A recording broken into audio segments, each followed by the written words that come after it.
लगता है जनाब अब भर पाए हैं मैडम से। यही वजह है कि वो कुछ नोटिंग नहीं ले रहे हैं, वो कुछ भी कर ले। एक टाइम था कि मैडम के लिए जनाब और जनाब के लिए मैडम, दोनों एक दूसरे के लिए ऐसे हो जाते थे कि एक दूसरे को प्रोटेक्ट करने के लिए, एक दूसरे के बारे में ये कहने के लिए कि मेरे लिए कितनी इम्पोर्टेंस हैं, वो सब इम्पोर्टेंस अब ख़त्म हो गई। चलिए 4-6 इंसिडेंट तो हम इसी पॉडकास्ट में बताएंगे, और उसके अलावा जो इनका नया व्लॉग आया हुआ है चांद रात के ऊपर, उसको पूरा कवर करेंगे। आज की चर्चा में आपका स्वागत है। जो लोग इस चैनल पर पहली बार आए हैं तो प्लीज़ सब्सक्राइब बटन दबा लें और उसके साथ साथ बेल आइकन भी दबा दें, जिससे कि आने वाली सारी वीडियो की इन्फॉर्मेशन आपको टाइमली मिल जाए। तो बात करते हैं कि मैडम की इम्पोर्टेंस की। तो वो मैडम की इम्पोर्टेंस लगता है कि अब बिल्कुल ख़त्म होती जा रही है, और जनाब धीरे धीरे करके इतने नॉर्मलाइज़ कर दे रहे हैं कि आज की डेट में कुछ नोटिंग नहीं लेते।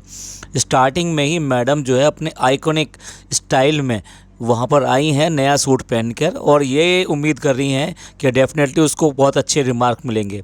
पर एज़ यूजुअल जनाब को तो कोई मतलब ही नहीं है आज की डेट में। मतलब आजकल वो उसको ऐसे ही समझता है जैसे कि वो एक हाउसवाइफ है, और हाउसवाइफ भी कौन, जो कि उसके बच्चे को पूरी तरह से पाल रही है और उसके लिए भी सब कुछ कर रही है।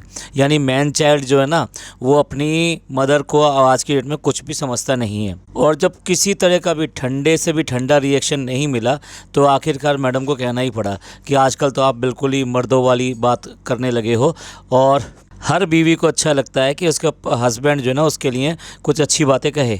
मैडम ये चीज़ें आज ही याद आ रही हैं आपको? जनाब ने तो ये चीज़ें कम से कम साल भर पहले बंद कर दी हैं। हम याद दिला देते हैं आपको, जिस पर कि कवर अप आप भी करती रहती हैं। आपसे पहले कुछ ही दिन पहले चूड़ी वाला इंसिडेंट हुआ था, जब जनाब जो है अपने रिचुअल के हिसाब से चूड़ियाँ भूल गए थे, लेकिन उसके बाद में भी आपने कवर अप करने के लिए उसको बैठाकर साथ में उसका रीज़न दे दिया, जो कि रीज़न बिल्कुल भी लॉजिकल नहीं था किसी तरीके से भी। लेकिन उसके बाद में भी आपने एक रीज़न दे दिया, क्योंकि आपको कवर अप करना था मैन चाइल्ड को। अभी कुछ दिन पहले आपने शिकायत की थी कि जब चाय बनाऊं या कोई रेसिपी बनाऊं या फिर कुछ घर में कुछ अच्छा सा करूं, लेकिन मैं वेट करती हूं कि इनकी तरफ से कोई रिएक्शन आएगा, और जनाब हैं कि वो हूँ हाँ हाँ इस सब में टाल देते हैं। हाँ अच्छा है, ठीक है ठीक है, इस तरीके से टाल देते हैं। तो ये जो ठंडा रिएक्शन था, ये उन्होंने फिर नोट किया और फिर दोबारा से व्लॉग के अंदर डालकर दिखाया था। तीसरी बात इसी व्लॉग में दिखाई देती है, जब जनाब जो है ना चांद देखने के लिए अकेले ही भाग जाते हैं, जबकि रमज़ान के स्टार्टिंग में जब रमज़ान का चांद हुआ था तब दोनों के दोनों ऊपर गए थे चांद देखने के लिए। अब देखिए, मैं चांद देखने के मोमेंट की इम्पोर्टेंस बता देता हूँ। पहले 1 महीना रोज़े रखने के बाद में चांद देखने का इतनी ललक होती है शाम को कि हम चांद देखें हैं कि बहुत मन करता है।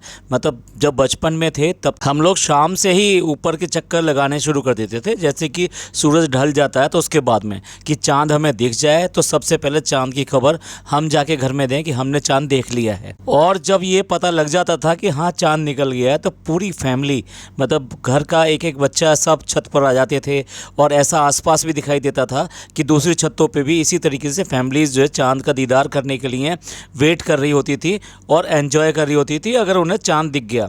और एक दूसरे को गले मिलके जब मुबारकबाद दी जाती थी कि चांद हमें दिख गया है और मुबारक हो, कल जो है ईद है। देखिए, 1 महीना रोज़े रखने के बाद में इसकी इम्पोर्टेंस बहुत ज़्यादा बढ़ जाती है। बात इसकी नहीं है कि अब जो है 30वां दिन है तो डेफिनेटली चांद तो दिखना ही दिखना है और नेक्स्ट डे ईद होनी ही होनी है, क्योंकि ईद तो 31, मतलब रोज़े तो 31 हो नहीं सकते थे, तो इसलिए चांद तो दिखना ही दिखना था। लेकिन जो है इसका ये सबब कि चांद हमने देख लिया, ये अपने आप में इत्मीनान, सब्र कहिए या कुछ भी कहिए, ये इतना ज़्यादा खुशी की मौका होता है। तो इसलिए लोग जो है चांद देखने के लिए जहाँ पॉसिबल होता है तो वो छत पर जाते हैं और चांद को देखते हैं, और पूरी फैमिली के साथ में इस तरह से चांद देखते हैं। अब आ जाते हैं कपल्स के लिए। जो कपल्स हैं उनके लिए तो ये ख़ास बात होती है कि एक दूसरे के साथ में ये लोग चांद देखें। अच्छा, एक बात और भी कही जाती है कि इस तरह से जब आप ईद का चांद देखते हैं और उस समय उस चांद को देखने के बाद में जो दुआ मांगते हैं, अल्लाह उसको ज़रूर पूरी करता है। और कुछ भी कहिए, कुछ भी रिचुअल है, वो साथ साथ करने में जो मज़ा है ना, वो अलग अलग करने में मज़ा नहीं है।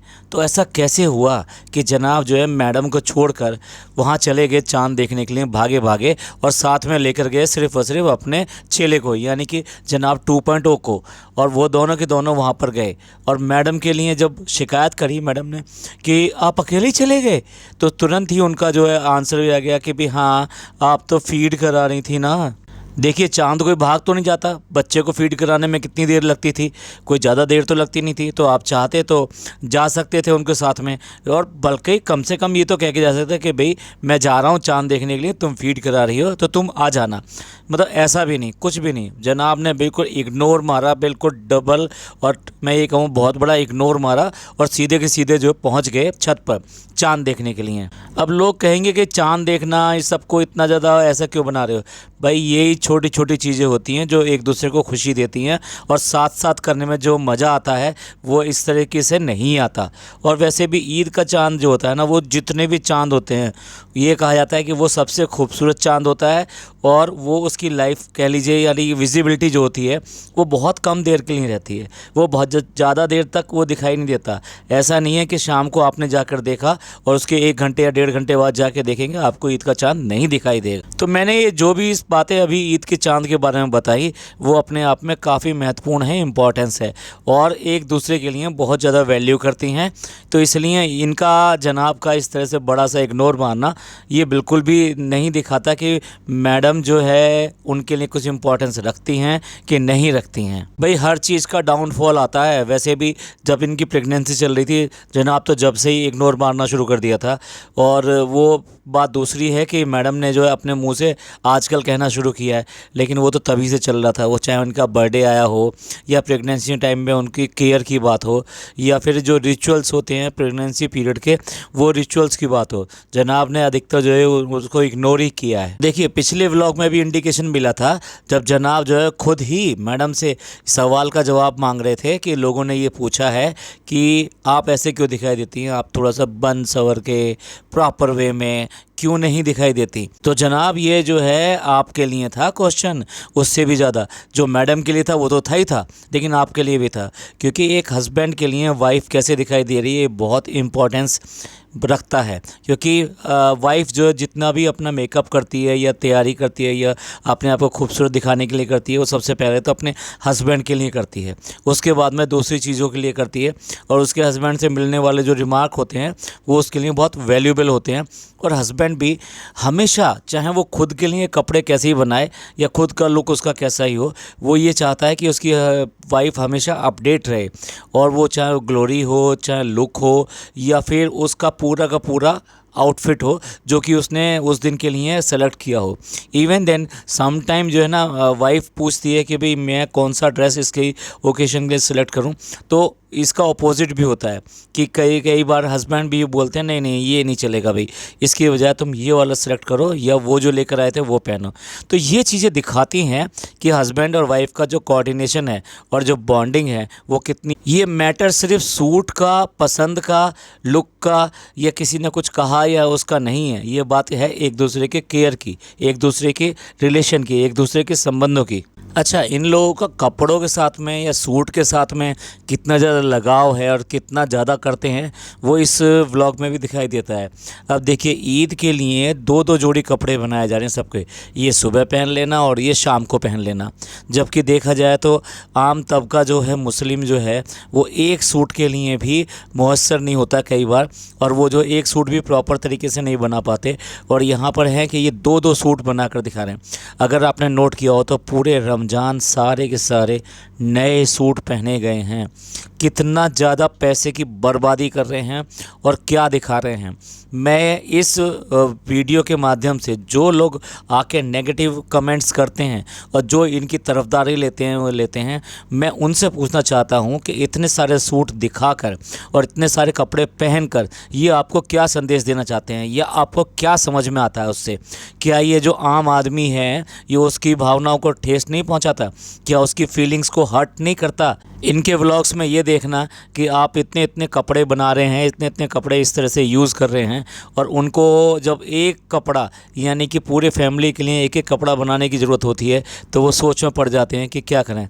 इस बार एक काम करते हैं, बच्चों का ही बनवा देते हैं, हम लोग जो है अगली ईद पे बना लेंगे। अब देखिए किचन में वो आपस में एक दूसरे से हंसी मजाक कर रहे हैं, या फिर कह लीजिए तानाकशी कर रहे हैं इस बात के लिए कि मैडम का लुक कैसा है और मैडम को जो है कितनी शिकायत शिकायतें हैं अपने हस्बैंड से, और उसका कहना ये है कि हंसते हंसते कि इतनी शिकायतें हैं कि व्लॉग भी थोड़े पड़ जाएंगे। ये आपस में हंस नहीं रहे हैं, ये कुछ लोगों पे तानाकशी कर रहे हैं कि जो इस बात के लिए कहते हैं कि मैडम का क्या हाल बना रखा है जनाब ने। जनाब कुछ करते नहीं है और सिर्फ व सिर्फ मैडम करती रहती हैं, और मैडम जो घर की नौकरानी बन गई हैं। तो उस बात को मज़ा लेने के लिए इन लोगों ने यहाँ पे हंसी ठिठोली करना शुरू किया है, पर वास्तविकता जो यही है कि मैडम का जो हाल है वो किसी से छुपा हुआ तो है नहीं है। बाकी रही सही कमी जो हमने शुरुआत में बताया है कि आज की डेट में कितनी इम्पोर्टेंस है मैडम की, वो पूरी कर देती है। इस तरह से जनाब जो है उस रेहान को कह रहे हैं कि भाई रमज़ान में कुछ चीज़ें अलाउड नहीं होती हैं, तो चलो फिर भी तुम उस चीज़ से बच गए, यानी कि हम तुम्हें डांट फटकार नहीं सकते, हम तुम्हें ज़्यादा जो है मार पिटाई और ये सब, तो मार पिटाई तो करते नहीं है ऐसा कहा उन्होंने, लेकिन हम इस तरह से ज़्यादा रोका टोकी ये सब नहीं कर सकते। जनाब ये तो सब आप लोगों पे भी लागू होते हैं।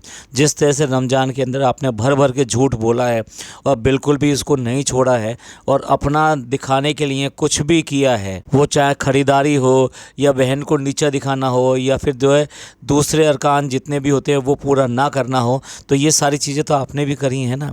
इन सब का हिसाब तो आपको भी देना पड़ेगा ना। ये इस बच्चे की क्या बात है, ये आपको भी जवाब देना पड़ेगा, मैडम को भी जवाब देना पड़ेगा इसका। अब एक बात ये समझ में नहीं आती कि कभी किसी को चोट लग जाए या फिर कोई प्रॉब्लम में आ जाए तो वो इनके लिए फ़नी कैसे हो जाता है।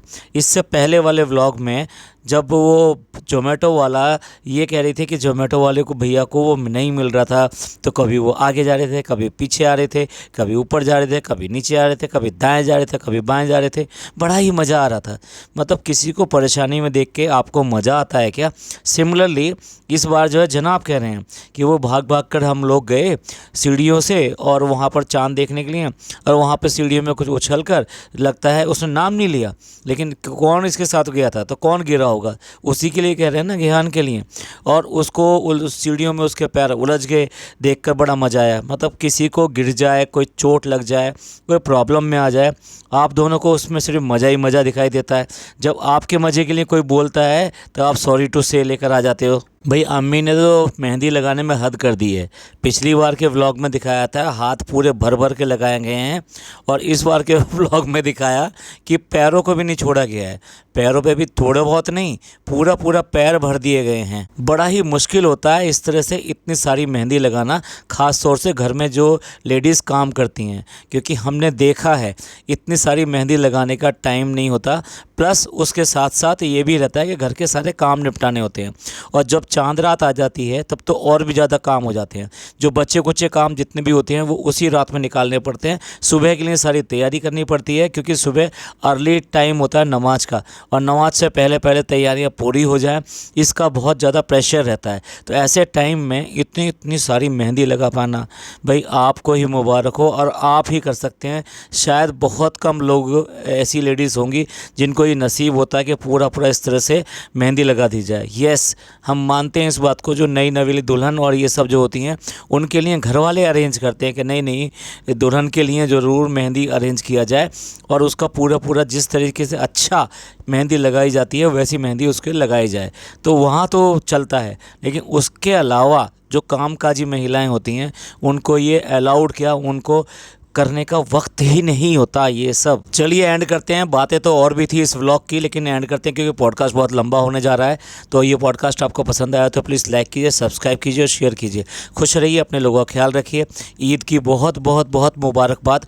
आप सब लोगों ने ईद बहुत ही अच्छी तरीके से मनाई होगी और एक दूसरे के साथ में बहुत खुशियाँ बांटी होंगी। थैंक यू, धन्यवाद, शुक्रिया।